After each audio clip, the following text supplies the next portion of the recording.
اب پہلی جو ہیبٹ ہے کمیونیکیشن سے ریلیٹڈ ہے، زبان.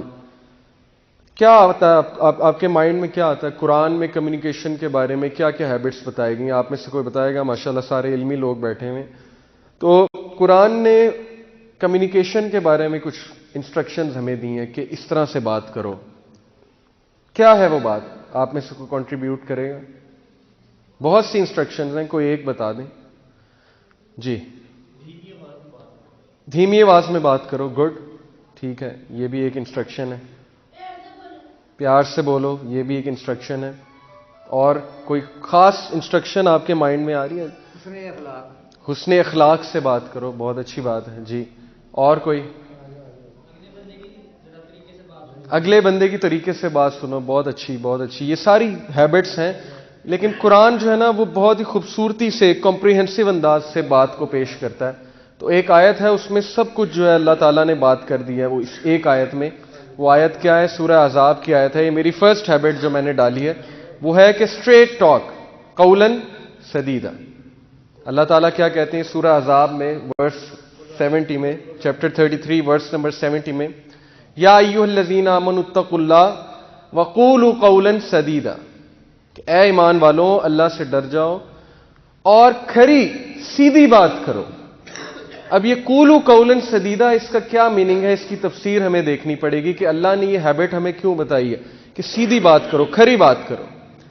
اب دیکھیں یہ جو بات ہے اسٹریٹ ٹاک، اس کی جو ٹرانسلیشن مجھے سب سے زیادہ پسند ہے، صحیح انٹرنیشنل کی ٹرانسلیشن ہے. انہوں نے بہت اچھی ٹرانسلیشن کی، عربک ورڈ سے ملتی جلتی، سب سے قریب جو ہے اس عربک ورڈ کے قولاً سدیدا، کہ speak words of appropriate justice, تم انصاف والی بات کرو. اب کیا بات ہے؟ کھری بات سے کیا مراد ہے؟ قولاً سدیدا سے کیا بات ہے؟ تفسیر کا اگر مطالعہ کیا جائے تو تین چیزیں واضح ہوتی ہیں کہ ایک، اٹ شوڈ بی کلیئر، ہماری جو گفتگو ہے وہ بڑی کلیئر ہونی چاہیے، پلین کلیئر. کلیئر سے کیا مراد ہے؟ سمجھ آنی چاہیے کہ آپ کا پوائنٹ کیا ہے، آپ کہنا کیا چاہ رہے ہیں. آپ تمہیدیں تو نہیں باندھ رہے، آپ کی بات اگلے کو سمجھ آنی چاہیے. کلیئر سے ایک اور چیز مراد ہے کہ جو آپ کے دل میں ہے وہ آپ کی زبان میں ہے. آپ کوئی ڈپلومیسی نہیں کر رہے، آپ ایسی بات نہیں کر رہے کہ دل میں کچھ اور ہے زبان میں کچھ اور ہے. اگلے کو آپ کہہ رہے ہیں آپ مجھے بہت پسند ہے، دل سے آپ اسے پسند نہیں کرتے. اگلے کو آپ کہہ رہے ہیں کہ ٹھیک ہے میں ایسے کروں گا، لیکن دل میں آپ کے کچھ اور ہے. یہ کلیئر بات نہیں ہے. اپنا پوائنٹ آف ویو بہت کلیئرلی اگلے کو بتانا چاہیے، لیکن ایک طریقے کے ساتھ. وہ طریقہ ہم ڈسکس کریں گے. ایک تو it should be clear, second it should be truthful, سچ بات، سچ بولیں، سچ، کوئی لوپ ہول نہ ہو اس میں. لوپ ہول سے کیا مراد ہے؟ کہ اس میں کوئی کجی نہ ہو، اس میں کوئی جو ہے وہ دوگلی بات نہ ہو، ڈوئل میننگ ٹاک نہ ہو. ڈوئل میننگ ٹاک کیا ہے اس کی میں آپ کو اگزامپل دوں گا. کبھی کبھی ہم ایسی بات کہتے ہیں جس کے دو تین مطلب نکل رہے ہوتے ہیں لوگوں کو کنفیوز کرنے کے لیے، اور جب کوئی مائنڈ کر جاتا ہے تو ہم کہتے ہیں نہیں نہیں میرا مطلب تو اصل میں یہ تھا، آپ کا مطلب جو بھی تھا لیکن آپ کی بات کا وہ مطلب بھی نکل رہا ہے جو اس نے سمجھا ہے. ایسی بات سے بھی اسلام نے ہمیں منع فرمایا.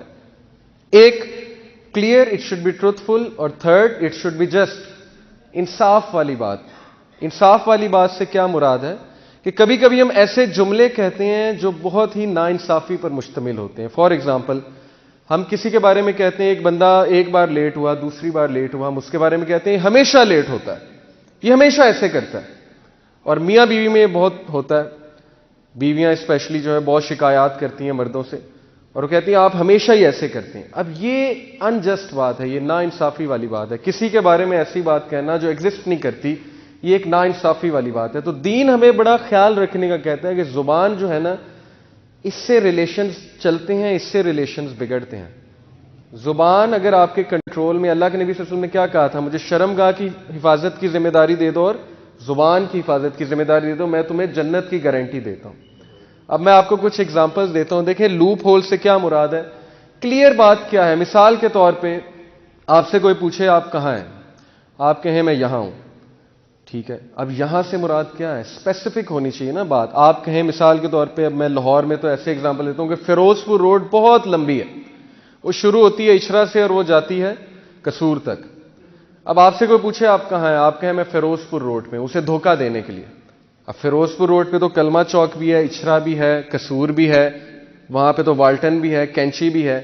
آپ اسے کہنا یہ چاہ رہے ہیں کہ میں بس کلمہ چوک ہوں، لیکن آپ کہہ رہے ہیں میں فیروز پور روڈ ہوں، میں بس آ رہا ہوں 15 منٹ میں آ رہا ہوں، لیکن آپ کہاں بیٹھے ہوئے ہیں؟ آپ قصور بیٹھے ہوئے ہیں، وہ لمبی روڈ اینڈ پہ جا کے آپ بیٹھے ہوئے، لیکن آپ دھوکہ دینے کے لیے کہہ رہے ہیں میں فیروز پور روڈ پہ میں بس آ رہا ہوں۔ اب میں بس آ رہا ہوں سے کیا مراد ہے؟ بس سے کیا مراد ہے؟ کتنا ٹائم؟ 10 منٹ، 15 منٹ، آدھا گھنٹہ؟ بس میں 15 منٹ میں آیا، اور 15 منٹ کا کیا ہے کہ ہم کتنی دیر لگاتے ہیں؟ 45 منٹ، 40 منٹ، پاکستان میں تو یہی ایوریج چلتی ہے، بہت کامن ہے، 15 منٹ کا مطلب ہے 45 منٹ۔ اب یہ چیز بڑا میٹر کرتی ہے ریلیشن شپس میں، کھری بات کرنا، وہ بات کرنا جس پہ آپ پورے اتریں۔ آپ سوچیں کہ آپ کھری بات کرنے لگ جائیں، آپ کسی کو کہیں میں 15 منٹ میں آیا اور آپ واقعی ہی 15 منٹ میں آ جائیں، آپ کسی کو کہیں جی سچ کہیں فون پہ جی کہ میں یہاں کھڑا ہوں ایگزیکٹ، اور یہاں سے مجھے لگیں گے 40 منٹ ڈیپینڈنگ اپون ٹریفک، اس کے بعد میں انشاءاللہ آ جاؤں گا۔ اس چیز سے آپ کی گفتگو میں وہ چیز پیدا ہوگی جس کی وجہ سے کمپنیز بھی آپ کو پریفر کریں گی۔ کمپنیز کو بھی ایسا بندہ پسند ہے جو کمٹمنٹ کا پورا ہوتا ہے، ہمیشہ سچ بولنے والا بندہ، کمٹمنٹ نبھانے والا بندہ، آپ کے ریلیشنز امپروو ہو جائیں گے۔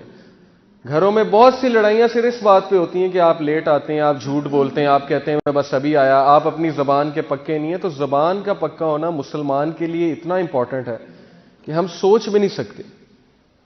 حضرت عمر رضی اللہ عنہ کی تاریخ سے آپ نے واقعہ سنا ہوگا کہ ایک شخص تھا، وہ اس کے کھیت میں دوسرے جو لوگ تھے ان کا اونٹ جو ہے وہ چرنے کے لیے آیا، تو اس نے جو ہے پتھر اٹھا کے وہاں پہ مارا، تو وہ جو اس سائڈ کے لوگ تھے ان میں سے ایک جو ہے وہ وفات پا گیا۔ اب اس کے بیٹوں نے کہا کہ اس کا قصاص ہوگا اس آدمی کا، تو اس نے کہا ٹھیک ہے میرا قصاص ہوگا، لیکن مجھے آپ مہلت دیں 3 دن کی، میں ایک کمٹمنٹ نبھا کر جو ہے واپس آ جاؤں گا۔ تو حضرت عمر نے کہا نہیں یہ تو بھاگنے کی کوشش کر رہا ہے۔ ابو ذر غفاری رضی اللہ عنہ جو تھے انہوں نے اس کی گارنٹی دی اٹھ کے، حالانکہ وہ نہیں جانتے تھے اس بندے کو، انہوں نے کہا کہ میں اس بندے کی گارنٹی دیتا ہوں کہ واقعی ہی واپس آئے گا۔ تو حضرت عمر اور صحابہ بڑا حیران ہوئے، حضرت ابو ذر غفاری کس بات پہ گارنٹی دے رہے ہیں، تو جانتے بھی نہیں اس شخص کو۔ بہرحال وہ شخص جو ہے چلا گیا وہاں سے۔ اب 3 دن بعد محفل جمی ہوئی، کوٹ جمی ہوئی، سارے انتظار کر رہے وہ شخص آئے گا، وہ شخص آئے گا، اس نے کہا تھا وہ واپس آئے گا۔ اب سب کی نظریں ابو ذر غفاری پہ ہیں۔ ابو ذر غفاری جو ہیں بڑے ریلیکسڈ بیٹھے ہوئے، تو صحابہ کو بڑا ڈر تھا کہ اگر وہ شخص واپس نہ آیا تو ابو ذر غفاری جو ہے بڑی مصیبت میں آ جائیں گے۔ ہوا یہ کہ بس محفل جب برخاست ہونے لگی تو دور سے وہ شخص جو ہے چلا آ رہا ہے، اور وہ آیا حضرت عمر کے سامنے کھڑا ہوا، تو حضرت عمر بہت حیران ہوئے، کہتے ہیں آپ واپس کیوں آ گئے؟ آپ کے پاس تو بہترین موقع تھا بھاگنے کا، آپ قصاص کے لیے واپس آ گئے، قتل ہونے کے لیے واپس آ گئے۔ اس نے کہا جی میں نے سوچا تھا میں بھاگ جاؤں، لیکن پھر میں نے ایک بات سوچی، میں نے سوچا کہ یار اگر میں آج کمٹمنٹ نہیں نبھاتا، میں بھاگ جاتا ہوں، تو لوگ کیا کہیں گے کہ مسلمان اپنے وعدے پہ پورا نہیں اترتا۔ حضرت عمر بڑا خوش ہوئے۔ حضرت عمر نے کہا ابو ذر آپ نے کیوں گارنٹی دی ان کی؟ ابو ذر نے کہا کہ حضرت عمر میں اس کو نہیں جانتا، لیکن میں نے صرف یہ سوچا کہ یار اگر آج میں اس کی گارنٹی نہیں دوں گا تو لوگ کیا کہیں گے کہ مسلم معاشرہ اتنا سخت ہو گیا ہے کہ کوئی بندہ کسی دوسرے کی گارنٹی نہیں دیتا۔ تو یہ سن کر جو ہے اس کے جو بیٹے تھے، وہ جو شخص قتل ہو چکا تھا، اس کے بیٹے سامنے بیٹھے ہوئے تھے جنہوں نے کیس کیا تھا، ان کی آنکھوں میں آنسو آ گئے، انہوں نے کہا کہ ہم اسے معاف کرتے ہیں۔ حضرت عمر بڑا حیران ہوئے، کہتے ہیں کہ آپ اسے معاف کیوں کرتے ہیں؟ ابھی تو آپ کہہ رہے تھے قصاص کرو۔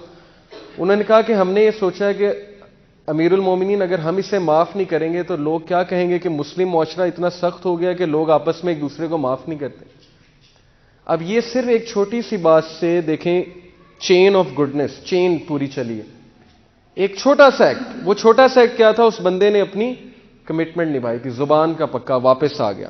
اس کی وجہ سے دیکھیں اللہ نے اس کے حالات چینج کر دیے، کہاں وہ قصاص ہونے جا رہا تھا اس کو معافی بھی مل گئی، اور مسلم معاشرے میں ایک ایسا زبردست واقعہ جو ہے وہ ہمارے سامنے آیا جس کی مثال ہم آج کل پیش کر رہے ہیں، آج تک پیش کر رہے ہیں۔ تو one thing it should be clear your communication, second it should be truthful, جب کہیں سچ بات کریں، third it should be just, کوئی لوپ ہولز نہیں ہونے چاہیے۔ آپ کسی کو کہیں جی کہ آپ کو پتا ہے آپ کے بارے میں فلانا بندہ بڑی باتیں کر رہا ہے، اور آپ کے بارے میں بڑے لوگ بڑی باتیں کر رہے ہیں۔ اب بڑے لوگ سے کیا مراد ہے؟ کتنے ہیں؟ 1 2 3 4 5 6، کتنے ہیں؟ 10 ہیں، 12 ہیں، 15 ہیں، 20 ہیں، اور بڑی باتیں کر رہے ہیں۔ بڑی باتوں سے کیا مراد ہے؟ کیا باتیں کر رہے ہیں؟ I need to know. اب ایسے ہوتا ہے آرگنائزیشنز میں، مسکنسیپشنز ایسے پھیلتی ہیں، لوگوں کے مائنڈ میں باتیں ڈالی جاتی ہیں جی کہ فلانی جگہ آپ کے بارے میں باتیں ہو رہی ہیں۔ کیا باتیں ہو رہی ہیں؟ بتائیں، بی اسپیسیفک۔ اس طرح کے الفاظ نہ کہیں جو غلط فہمیوں کو جنم دیں. یہ چیز ہمارے دین میں سخت منع ہے. تو قولوا قولا سدیدا، دس از دا فرسٹ ہیبٹ. اچھا، اس کا مطلب یہ نہیں ہے، یہ دیکھیں سلائیڈ پہ کیا نظر آ رہا ہے آپ کو، کریلا کڑوا ہوتا ہے. اس کا یہ مطلب نہیں ہے کہ لوگوں کی دل آزاری کرتے پھریں. قولا سدیدا کا مطلب یہ نہیں ہے کہ آپ لوگوں کو وہ سچ بتائیں جو سچ بتانے والا نہیں ہے اور ان کا جو ہے دل دکھاتے پھریں. حضرت عباس رضی اللہ عنہ جو ہے، ان سے ایک بار یہ سوال ہوا، حضور کے چچا تھے رضی اللہ عنہ، نبی صلی اللہ علیہ وسلم کے بارے میں سوال ہوا کہ عباس آپ بڑے ہیں کہ نبی صلی اللہ علیہ وسلم بڑے ہیں عمر میں؟ تو حضرت عباس بڑے تھے تھوڑے سے، چند مہینے، میرا خیال چند مہینے کا گیپ تھا. تو حضرت عباس نے اب کہتے کہ میں بڑا ہوں تو ایک شان میں گستاخی بھی ہو جاتی نبی صلی اللہ علیہ وسلم کی. تو انہوں نے بڑی خوبصورت بات کی، یہ تفسیر میں آتی ہے. انہوں نے کہا کہ بڑے تو نبی ہیں، بڑے تو رسول اللہ ہیں، لیکن پیدا پہلے میں ہوا تھا. بڑے تو رسول اللہ ہیں لیکن پیدا پہلے میں ہوا تھا. تو ہمیں گفتگو کرنے کا طریقہ سمجھنا چاہیے. مجھے ایک اسکالر بتا رہے تھے کہ ان کے پاس ایک بھائی آیا، اس نے کہا جی کہ شادی کی پہلی رات میری بیوی نے مجھے کہا آپ مجھے بالکل پسند نہیں آئے اور ہماری نہیں بننے والی. اب یہ ٹھیک ہے، اسے نہیں پسند آئے، ہو سکتا ہے سچ ہے، لیکن کیا یہ سچ بولنے والا ہے؟ وہ بھی اس رات کو اس نے کہا کہ 10 سال ہو گئے اب تک میں بات نہیں بھولا. جب بھی لڑائی ہوتی ہے میں بیوی کو یہ بات کہتا ہوں کہ تم نے مجھے یہ بات کی تھی، اس وجہ سے ہماری نہیں بن رہی. تو ہر سچ جو ہے وہ بولنے والا بھی نہیں ہوتا، اور دل آزاری کرنا مقصود نہیں ہونا چاہیے سچ بول کے. اب کسی نے آپ کے بارے میں کوئی بات کی ہے جی کہ وہ تو ایسا ہے، وہ تو ویسا ہے، اب میں اسے جا کے بتا دوں کہ انہوں نے آپ کے بارے میں یہ بات کی ہے کہ آپ تو ایسے ہیں، آپ تو ویسے ہیں. بلکہ دوستی کرانے کے لیے تو حدیث میں آتا ہے کہ جھوٹ بھی بولا جا سکتا ہے. دو لوگوں کے دل جوڑنے کے لیے جو ہے وہ اس طرح بات کو توڑ مڑوڑ کے پیش کیا جا سکتا ہے. تو بہرحال یہ چیزیں ہمیں سیکھنے کی ضرورت ہے. مسلم معاشرے میں اس کی بڑی کمی ہے، گفتگو کرنے کا طریقہ. ہماری اسٹریٹ فارورڈ ٹاک ہوگی، جسٹ بات ہوگی، نپے تلے الفاظ ہوں گے، دیکھ کر بات کریں گے، انجسٹ بات نہیں کریں گے، سچ بولیں گے، کمٹمنٹ نبھائیں گے، جسٹس کے ساتھ بات کریں گے، تو لوگ ہماری مثال دیں گے کہ یہ بندہ کمٹمنٹ کا پورا ہے، جو اس نے میرے ساتھ کمٹمنٹ کی تھی وہ اس نے نبھائی ہے. آپ کو لوگ لائک کریں گے، بزنس میں آپ کے پاس آئیں گے، کہیں گے یہ بندہ پیمنٹ جلدی دیتا ہے، اس کے پاس جاؤ، یہ بندہ ٹائم پہ پے کرتا ہے، یہ بندہ کبھی غلط بات نہیں کرتا، کمٹمنٹ نبھاتا ہے. جاب میں لوگ آپ کو لائک کرنے لگیں گے، ہر جگہ جو ہے آپ کی واہ واہ ہوگی. تو دین جو ہے وہ انسان کو صرف آخرت میں نہیں دنیا میں بھی بہت سکسیس پہ لے آتا ہے. آپ کے ریلیشنز امپروو ہو جائیں گے، آپ سچ بولنا شروع کر دیں، آپ جو اچھی بات کرنا شروع کر دیں، آپ کی تعلقات بہتر ہونا شروع ہو جائیں گے. تو یہ ہماری فرسٹ ہیبٹ تھی جی. یہ کچھ لوگوں کی جو زبان ہے نا وہ اس طرح سے چلتی ہے کینچی کی طرح، اور وہ لوگوں کی دل آزاری کرتے پھرتے ہیں، اور بہانہ کیا ہوتا ہے جی کہ میں سچ کہہ رہا ہوں. تو یہ چیز جو ہے ہمیں نہیں کرنی، ہمیں بہت دیکھ کے جو ہے بات کرنی، کیونکہ اللہ کے نبی صلی اللہ علیہ وسلم کی حدیث ہے کہ سب سے زیادہ پختہ ایمان، سب سے زیادہ کمپلیٹ ایمان کن لوگوں کا ہے؟ Those who are the best in their character, جو لوگ اپنے کردار میں بہترین ہیں، جن کا کردار بہت بہترین ہے. Those who are easy to socialise with, جن سے لوگ فخر محسوس کریں بات کرتے ہوئے، جن سے لوگ گھبرائیں نہ بات کرتے ہوئے، اس کے غصے سے، اس کے مزاج سے. And those who get along with others and others get along with، اور جن کے ساتھ لوگ جو ہیں وہ کمفرٹیبل فیل کرتے ہوئے چلیں اور وہ لوگوں کے ساتھ چلیں. یہ ہیں وہ لوگ جن کی مثال اللہ کے نبی صلی اللہ علیہ وسلم نے دی کہ یہ ہے کمپلیٹ ان فیتھ، ان کا ہے بہت پختہ ایمان. تو ہمیں اس طرح بننا ہے انشاءاللہ. ایسا نہ ہو کہ لوگ ہم سے بات کرتے ہوئے گھبرائیں، لوگ ہماری زبان کے فتنے سے جو ہے وہ ہمیں ملنا چھوڑ دیں. کئی ایسے لوگ ہیں جن سے لوگ نہیں ملتے. کیوں نہیں ملتے؟ ان کے زبان کے فتنے کی وجہ سے. اور اللہ تعالیٰ ایسے انسان سے ناراض ہوں گے قیامت والے دن. حدیث ہے کہ اللہ تعالیٰ منہ موڑ لیں گے ایسے شخص سے. کیوں؟ کیونکہ یہ وہ شخص تھا جس سے لوگ ملتے ہوئے گھبراتے تھے، بیٹھتے ہوئے گھبراتے تھے. کیوں؟ اس کے زبان کے فتنے کی وجہ سے. تو جی پہلی ہیبٹ ہماری مکمل ہوئی. اب جو سیکنڈ ہیبٹ ہے یہ بھی کمیونیکیشن